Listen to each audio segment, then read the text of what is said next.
So, Rashid, Hendrik. welcome to Moderna Museet. We're going to talk a little bit this morning about the exhibition that we're actually opening soon, 7 Rooms in a Garden, Rashid Johnson and Moderna Museet's collection. And we're sitting in the first room of the show. And I think we've been spending a lot of time here in the last days, and we've been having many sort of talks about what this show does, and I want to share that with everyone home. But maybe start us off with kind of a bigger sort of a conversation, is that your work is in dialogue with sort of our museum and our holdings in so many ways, and each room in a different way.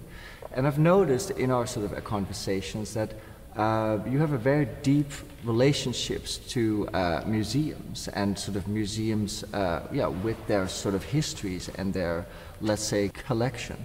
And so I wanted to kind of introduce us a little bit in that way. Can you talk about that, like your historical, but also how you feel about sort of the relationship with a museum now? No, it's I would start by thanking you for the invitation.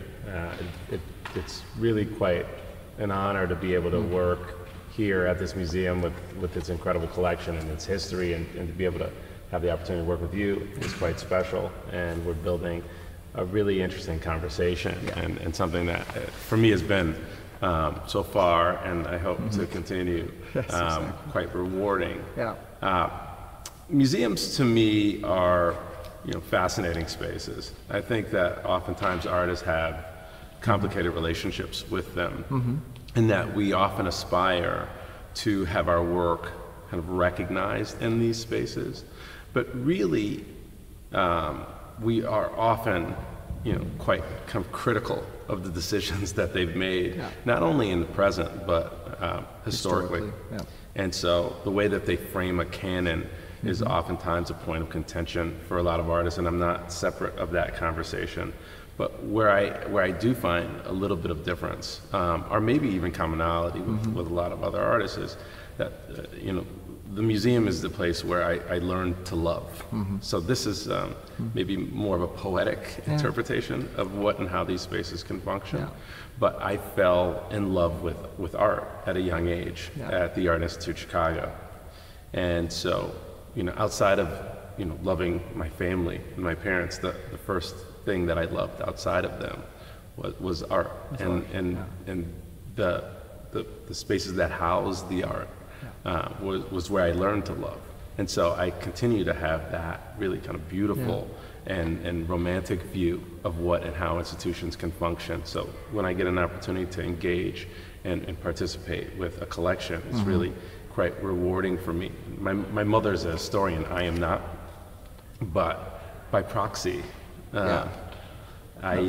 Exactly. You have a deeply art historical relationship to a lot of the works in this room as well, which we'll talk about. But also just to say, I mean, the Art Institute of Chicago is indeed such a special place, so it's really wonderful to hear that you learned to love there. That's an amazing start of this sort of a conversation, also as a space where I used to work and where I learned to look at art in a different way again somehow. So I really recognize what you're saying. Just out of curiosity, I mean, I sent you a letter at the start of this sort of invitation, let's say. I was wondering what sort of piqued your sort of initial sort of interest in this sort of invitation to come to Stockholm and to show your work in relationship to this museum. When I received your message, it was confusing, because you said, I would like to invite you to participate in an exhibition that was, entirely unframed. Yeah, exactly. And so open invitation. It was a very kind of open invitation. I wasn't sure if I was being asked to do an exhibition. I wasn't sure if I was being asked to curate an exhibition.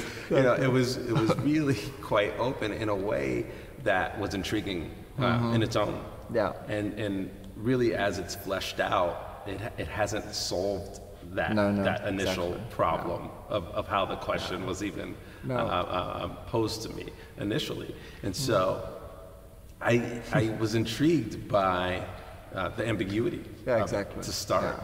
in all honesty. I mean, more often than not, when you're asked to engage with an institution or have some sort of relationship, you have a fairly familiar role that you're going to be playing, and that format is either as the practitioner, it's either a solo exhibition, of work that I'd made previously, or asking me to think about a new body of work, or whether I have a new approach that I would like to share with this particular audience, and or asking me to engage with the collection almost exclusively as a curator. So that's really where it started for me.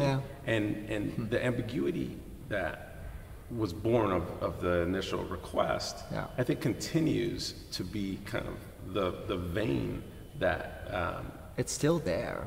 I think very much so. And I find that in the questions that people pose to both you and I, and our kind of slippery solutions to answering them. Exactly. No, it's like, I guess one way to talk about it is kind of a survey exhibition wrapped into sort of a presentation of a museum sort of collection.